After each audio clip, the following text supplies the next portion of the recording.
इस वक्त की बड़ी खबर निकल कर आ रही है पंजाब से, जहां पंजाब पुलिस और आतंकी के गुर्गों में मुठभेड़ हो गया, जिसमें 50 राउंड फायरिंग हुई और जालंधर में क्राइम ब्रांच ने घेरा। 2 कांस्टेबल और 2 गैंगस्टरों को गोली लगी।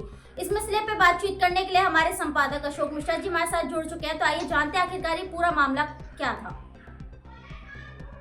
तापसी, मैं आपको बता दूं, पंजाब में पुलिस और आतंकियों के बीच में मुठभेड़ हुई है, जिसमें 50 राउंड फायरिंग हुई है और जालंधर में क्राइम ब्रांच की टीम ने ये ऑपरेशन को अंजाम दिया है, जिसमें 2 कांस्टेबल और 2 गैंगस्टरों को गोली भी लगी है।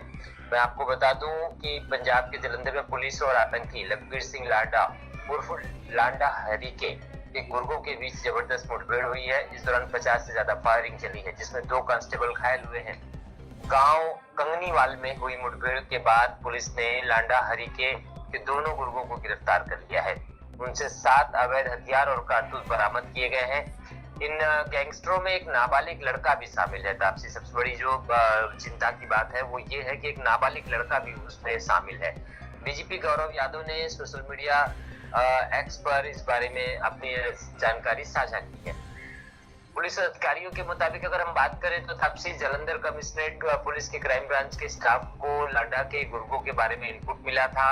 इसके बाद उन्होंने उनका पता करना शुरू किया। जब उन्हें लोकेशन मिली तो पुलिस टीम ने उनको घेरना शुरू कर दिया। दोनों आरोपियों ने पुलिस को देखा तो फायरिंग कर दी, जिसमें 2 पुलिसकर्मी बुरी तरह से जख्मी हुए हैं। जिसके बाद पुलिस ने जवाबी फायरिंग शुरू कर दी। दोनों तरफ से जबरदस्त फायरिंग हुई है और फायरिंग में एक गैंगस्टर को गोली लगी है, जिसके बाद पुलिस ने घायल और उसके दूसरे साथी गैंगस्टर को पकड़ लिया है। घायल पुलिसकर्मियों और गैंगस्टर को इलाज के लिए अस्पताल में भर्ती कराया गया है। तापसी, अशोक मिश्रा जी, जो ये फायरिंग और मुठभेड़ हुई है तो उसमें आम लोगों को किसी तरीके की हाथाहाथ की खबर नहीं तापसी, ये जो मुठभेड़ हुई है ये एक सुनसान जगह पे हुई है, तो इससे किसी आम जनमानस के नुकसान या किसी प्रकार के खतरे की कोई बात नहीं है।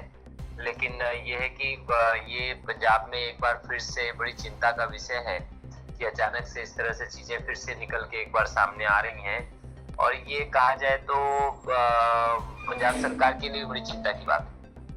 अशोक मिश्रा जी, इसमें सबसे बड़ा है कि नाबालिग लड़के को भी इसमें ऐड करा गया, अपने जो गुर्गे हैं उनके उसमें उनको ऐड करा गया है। तो जो नाबालिग लड़के हमारे भारत में, उनको मेन टारगेट बनाया जा रहा है इसको लेकर के।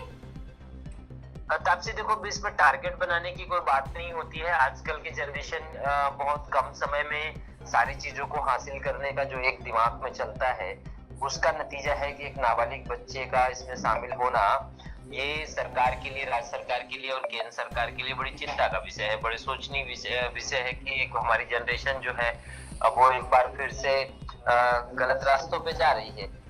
तो इन सब चीजों को ध्यान में रखते हुए तापसी, कहीं ना कहीं सरकार को अब इस मामले को पूरी गंभीरता से लेना पड़ेगा, क्योंकि अगर अभी से इस मामले पे गंभीरता नहीं दिखाई गई तो आने वाले पीढ़ियों के लिए कहा जाए तो ये है कि क्या कह सकते हैं कि बड़ी चिंता की बात है। आने वाले समय में इस तरह की जनरेशंस का कहीं इन्वॉल्व होना और इस तरह से चीजों में शामिल होना बड़ी चिंता की बात है। तापसी जी, अशोक मिश्रा जी, आप खबर पर नजर बनाए रखें। मैं आपसे फिर जुड़ूंगी, तब तक